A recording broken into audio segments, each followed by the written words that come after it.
বড় ভাইরে ফোন দিতেছি ৩ মাস যাবত বড় ভাই ফোনই ধরে না। দেখি আজকে ফোন না ধরলে খবর আছে। হ্যাঁ, ধরছে। হ্যালো? হ্যাঁ, বড় ভাই। আপনারে ৩ মাস যাবত আমি বলতেছি আমার এবার ঈদের আগে আইফোন লাগবে, আইফোন লাগবো। আপনার তো কথা কানেই নিতেছেন না বড় ভাই। আমি এত কিছু বুঝি না বড় ভাই। আপনি বিদেশে ভাই কি করেন? এত টাকা পয়সা কামাই করেনটা কি? ছোট ভাইয়ের দাবি পূরণ করতে পারেন না? আমি এত কিছু বুঝি না। আমার এইবার ঈদে বড় ভাই আইফোন লাগবেই। এইবার ঈদে আমি আইফোন না পেলে বড় ভাই আমি কিন্তু আগুন ধরাই দিমু সব জায়গায়। কাউরে আমি ঈদ করতে দিব না। আমার আইফোন লাগবে ঈদের আগে। ঠিক আছে বড় ভাই, এত কথা কওয়ার সময় আমার কাছে নাই। ঠিক আছে? আপনি আইফোন আমার পাঠায় দেন। আমার টাকা লাগবে ২ লাখ। আমি আইফোন 16 প্রো ম্যাক্স কিনবো। টাকা পাঠায় দেন বড় ভাই। রাখি। এত বেশি কথা কইতে ভাল লাগে না। রাইখা দিলাম। ভালো থাইকেন।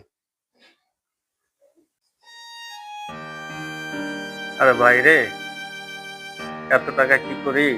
তুই যদি আমার জায়গায় থাকতি তাহলে তুই বুঝতি ভাই। মাথার গায়েম পায়ে ফেলাইয়া কাজ করি রোদের মধ্যে। ঠিক আছে? খায়া না খায়া ওদের জন্য কষ্ট করি।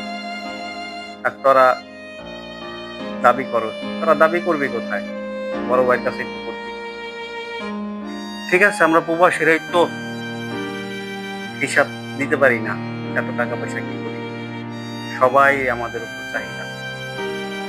ঠিক আছে, চেষ্টা করবো ভাই ঈদের আগে তো টাকা পৌঁছায় দেওয়ার জন্য। তুই সুন্দরভাবে ঈদ কর ভাই। সমস্যা নেই। ঠিক আছে, ভালো থাকিস ভাই।